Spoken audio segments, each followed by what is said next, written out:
चलिए आज बताने जा रहा हूँ एक वीडियो के बारे में।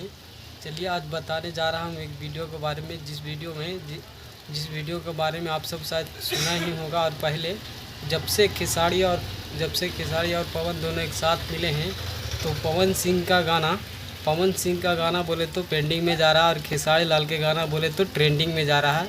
आप सबको बैनर ही दिख रहा होगा शायद। देखिए एक नंबर पर ट्रेंड कर रहा है। एक नंबर पर ट्रेंड कर रहा है खेसारी लाल का गाना, जिस गाना का बोल था फूल बेलपतर।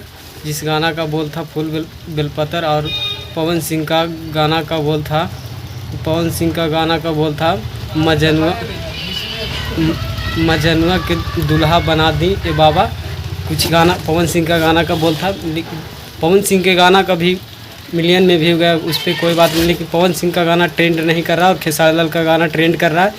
देखिए पवन सिंह का गाना का बैनर भी दिखा रहे हैं, देखिए उधर ऊपर दिख रहा है कितना व्यू गया है, कितना लाइक गया, और पवन सिंह का गाना का कितना लाइक गया और खेसारी लाल का गाना का कितना लाइक गया है, वो सब दिख ही रहा होगा शायद आप सबको।